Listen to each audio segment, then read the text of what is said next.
প্রথমবার আমি আপনাদের সামনে উপস্থিত হলাম।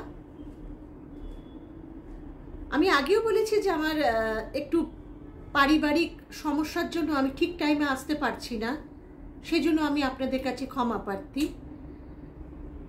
আজকে যে ঘটনাটা বলবো, এই ঘটনাটাও গতবারের ঘটনার মধ্যে আপনাদেরই মধ্যে একজন পাঠিয়েছে, তার নাম দীপা।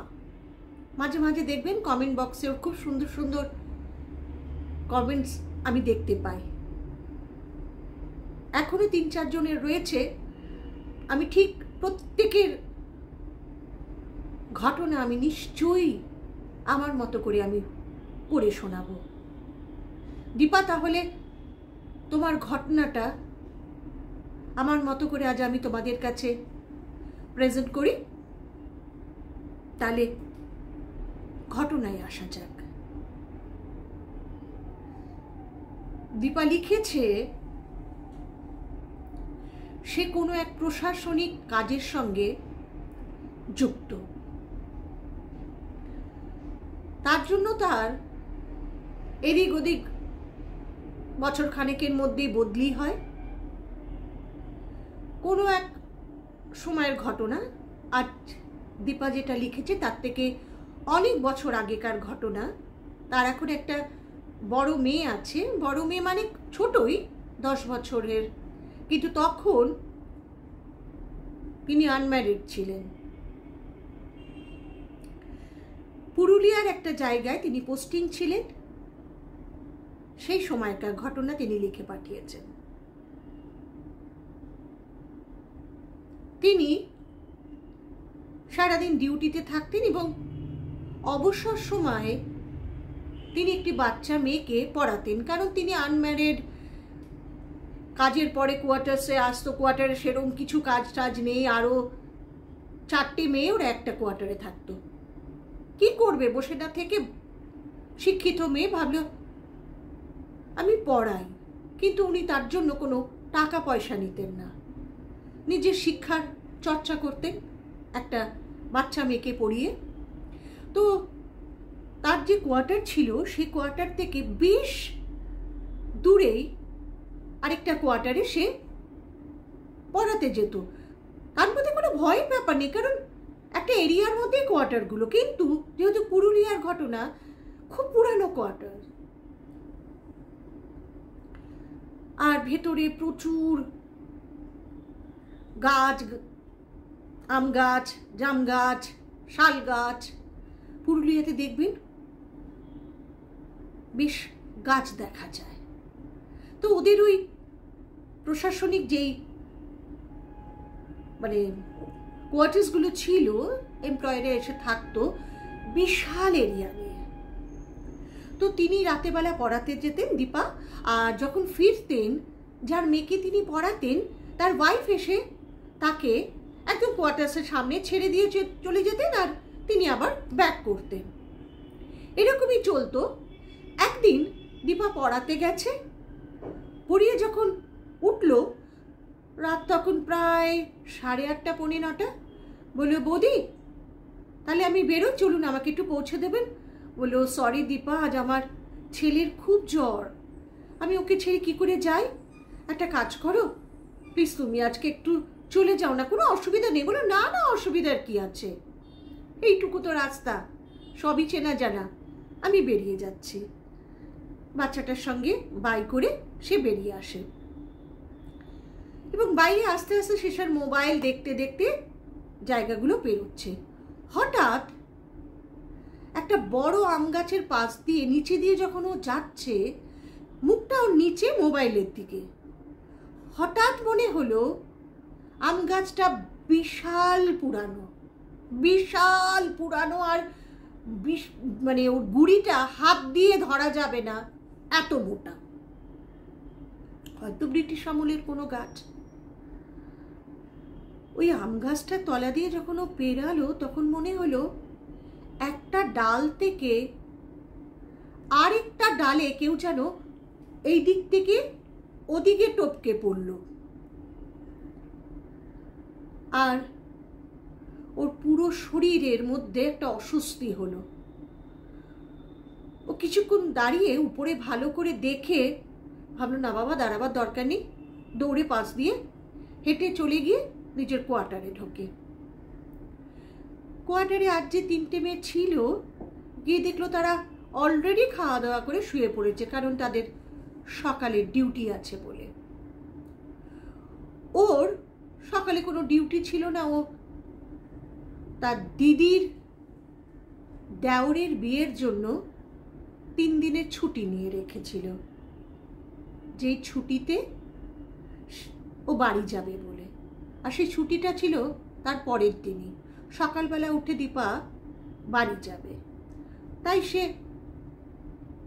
আর লাইট টাইট জ্বালালো না। দেখলো ওরা ঘুমিয়ে আছে, রান্নাঘরে ঢুকে ভাবলো একটু চা খাই, কারণ সেদিন ওর খাবার কথা ছিল না, কারণ ও সেদিন যেখানে টিউশন পড়াতে গেছিল সেখান থেকেই খাওয়া দাওয়া করে এসছে, তাই বন্ধুরাও খেয়ে শুয়ে পড়েছে। ও তখন ভালো একটু চা খাই বলে রান্নাঘরে ঢুকেছে। রান্নাঘরটাও অন্ধকার, বাইরের লাইটটাও বন্ধ। রাস্তার পাশ থেকে যে আলো আসছে সেই আলোই যথেষ্ট ঘরটার জন্য, কারণ আমাদের ঘর তো আমাদের পরিচিত থাকে, কোথায় কোন জিনিসটা আমরা ভালোভাবে বুঝতে পারি। তখন সে রান্নাঘরে ঢুকে চায়ের জল বসিয়ে, যেটা সে কোনো দিন করে না, ওর জানলা দিয়ে বাইরে তাকালো। আর সেই আম গাছটা রান্নাঘরের জানলা থেকে দেখা যাচ্ছে, অনেক দূরে কিন্তু স্পষ্ট দেখা যাচ্ছে। আর ও দেখলো আম গাছের নিচে একটা ছায়া মূর্তি, সেটা ছেলে না মেয়ে তার কোনো স্ট্রাকচার নেই, কিন্তু কেউ যে ওখানে দাঁড়িয়ে আছে সেটা স্পষ্ট বোঝা যাচ্ছে। ও দেখেই তাড়াতাড়ি চোখ সরিয়ে নেয়। কোনো রকমের চাটা করে বেরিয়ে আসতে গিয়ে ভাবলো আরেকবার দেখি তো আছে কি না। তাকিয়ে দেখলো না, আর কেউ নেই। ও চাটা নিয়েই নিজের বিছানায় গিয়ে বসে। প্রথমে ভাবলো কাউকে ডেকে বলি, তারপরে ভাবলো না বাবা থাক, ওদের তো আবার কালকে ডিউটি আছে, বেটার আমি চাটা খাই, আমার শরীর ভালো লাগবে। যথারীতি সে চা খায়, চা খেয়ে সে শুয়ে পড়ে। সে যখন শুয়ে পড়ে 8 ঘন্টার মধ্যেই তার ঘুম ভেঙে যায় এবং মনে হয় তার বিছানার পেছনে কেউ দাঁড়িয়ে আছে, আর এরকম করে ওর দিকে কোনো ছায়া মূর্তি তাকিয়ে আছে। ও আবার চোখ খুলে ভালো করে দেখে, মনে হয় অন্ধকারের মধ্যে কোনো ছায়া মূর্তি ওর দিকে তাকিয়ে আছে। কোনো রকমে উঠে বসে চিৎকার করে ওঠে। আর যে বন্ধু তার রুমে ছিল সে লাইট জ্বালিয়ে বললো কি হয়েছে, বলে এখানে কেউ দাঁড়িয়েছিল। বললো কিচ্ছু না, তোর মনের ভুল, কে দাঁড়িয়ে থাকবে, দরজা বন্ধ। বললো না আমি একটা ছায়া দেখলাম। বললো বাইরের কোনো ছায়া পড়েছে? কি রে তুই তো কোনো ভয় ঠয় পাস না, হঠাৎ আজকে এত বছরের মধ্যে তো কোনোদিন তোর মুখে শুনিনি কোনো ভয়ের কথা, তাহলে আজকে হঠাৎ ভয় পেলি? বলে আচ্ছা আচ্ছা হবে হয়তো, বলে শুয়ে পড়ে।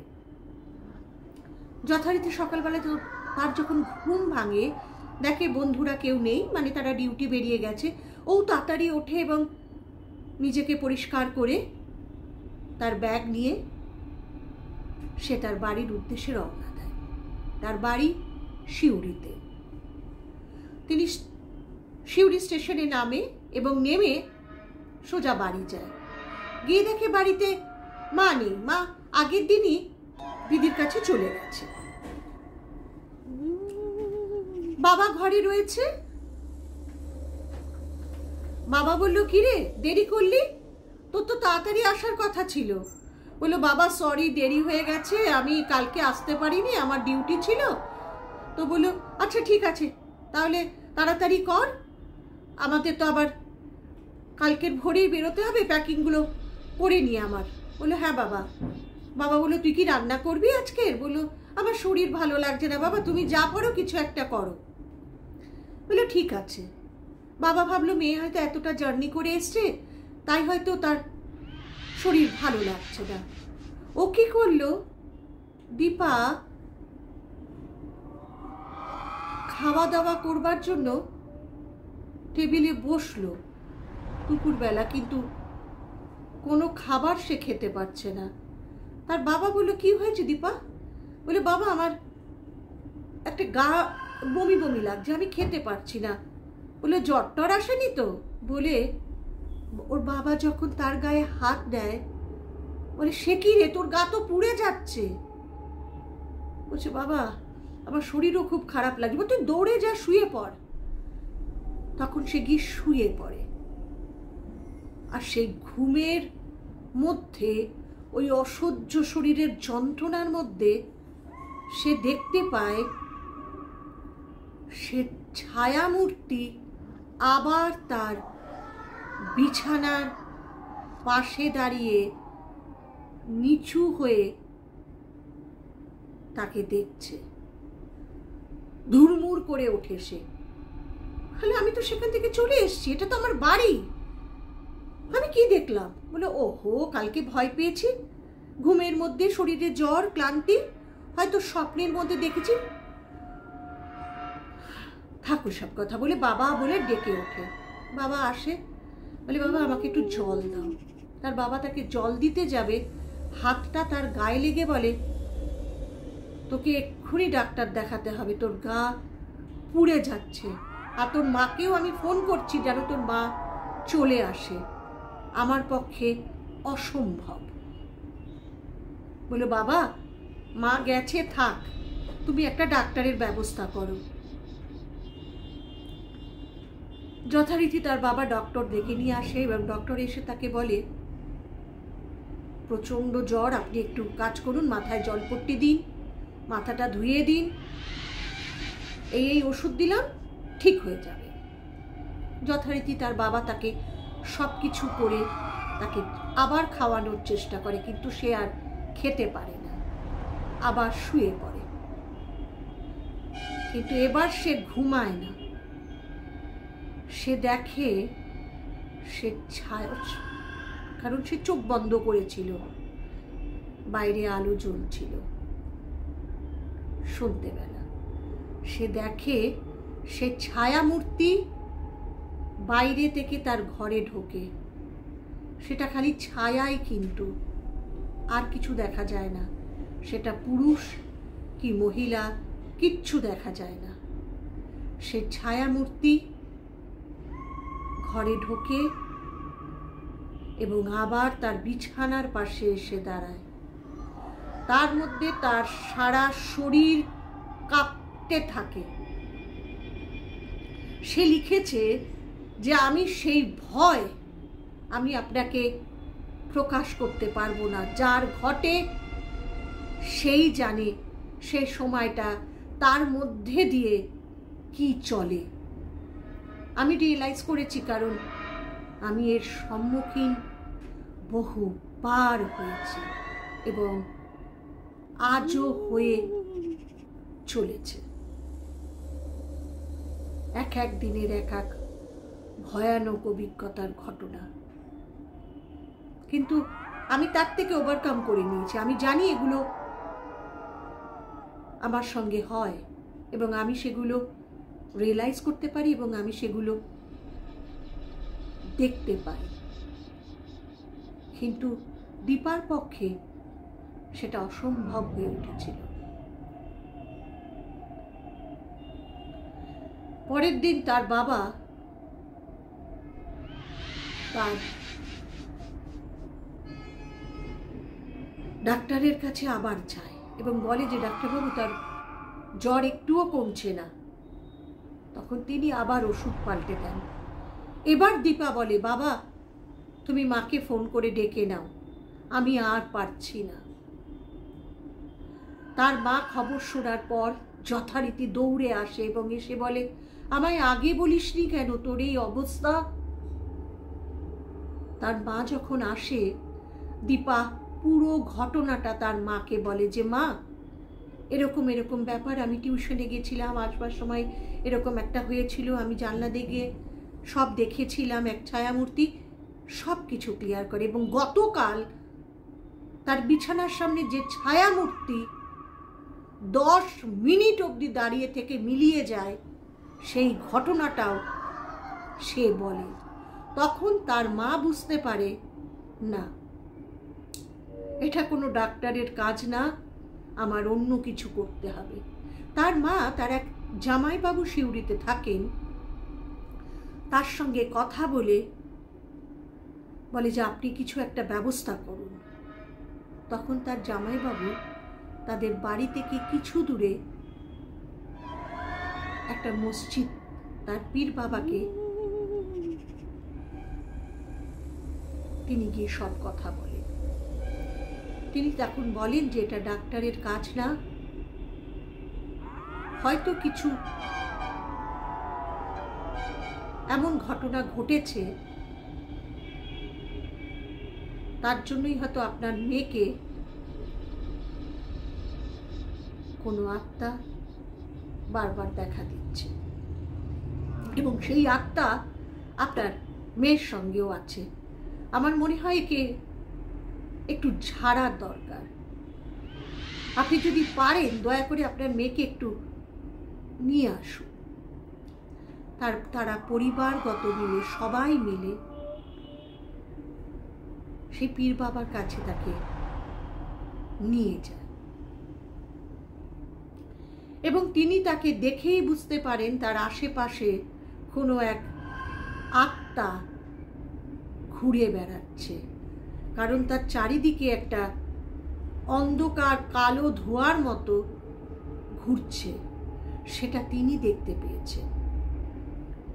এবং তিনি তখন তাকে কিছু জলপোড়া, কিছু, ও বললো কোনো কিছু জিনিস দিল, যেগুলো তাবিজের মধ্যে ঢুকিয়ে দিল। তাবিজ দিল এবং কিছু জিনিস তার হাতে ছিল, সেগুলো তাবিজের মধ্যে ঢুকিয়ে তার হাতে পরিয়ে দিল এবং তার সারা শরীর ছেড়ে দিল।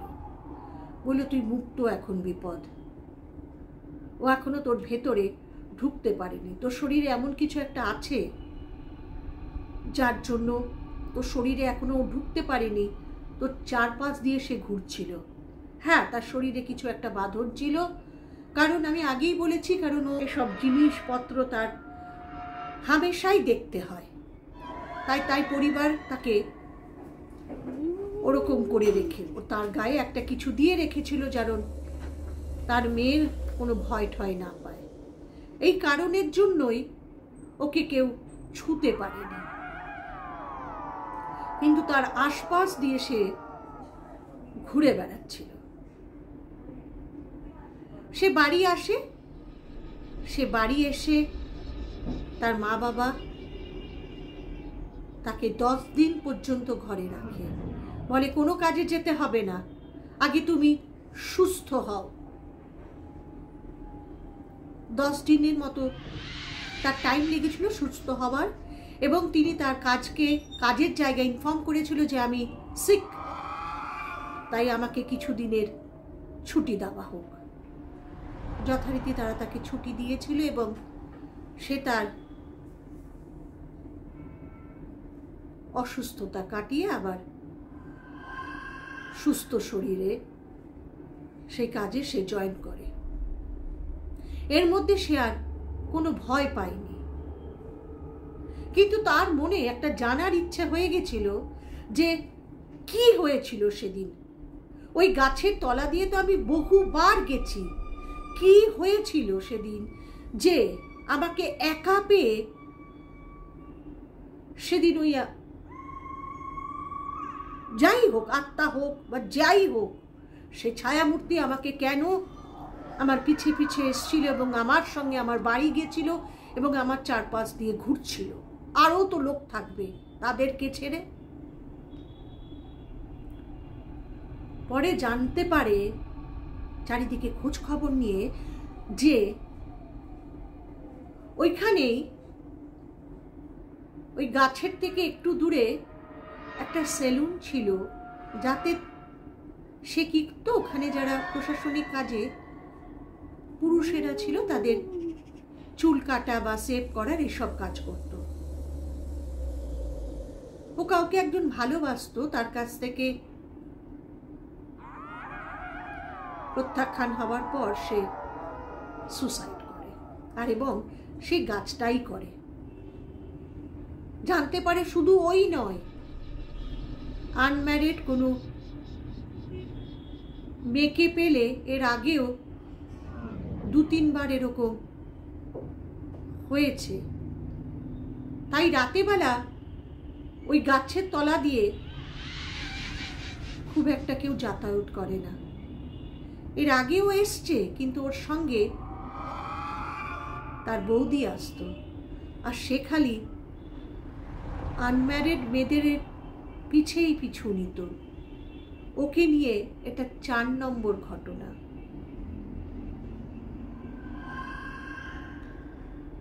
দীপা লিখেছে, এরকমও হয়। কেউ বললে হয়তো আমি বিশ্বাস করতাম না, কিন্তু এটা তো আমার সঙ্গে ঘটেছে। ও গল্পটা লেখা, যেটা লিখে আমাকে পাঠিয়েছেন, এই পুরো ঘটনার মধ্যে শেষে যে কথাটাও লিখেছে যে আমি এমন একটা মেয়ে, যে মেয়ে কোনোদিন কোনো আত্মা, ভূত, অন্যান্য এইসব জিনিস, আমি কোনো কিছু ভয় পেতাম না, কিন্তু সেই দিনটার পর থেকে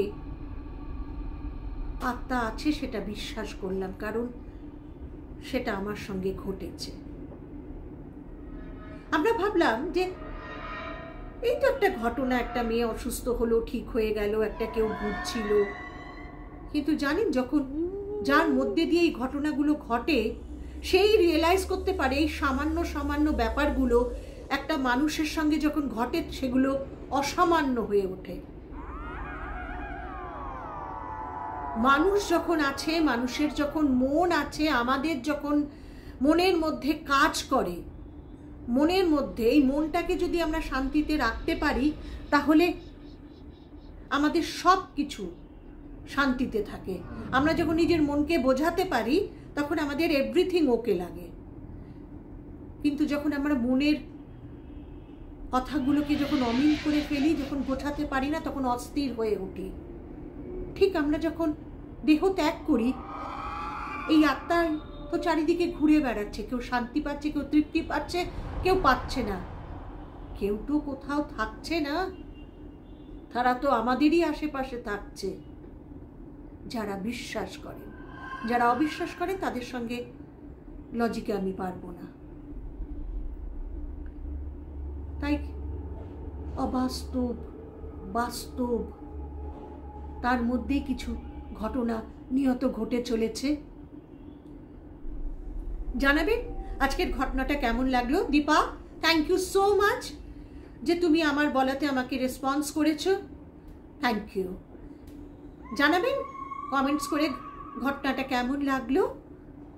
আর প্রত্যেকে সুস্থ থাকবেন, ভালো থাকবেন। আবার শুক্রবার আপনাদের সঙ্গে দেখা হচ্ছে। নমস্কার।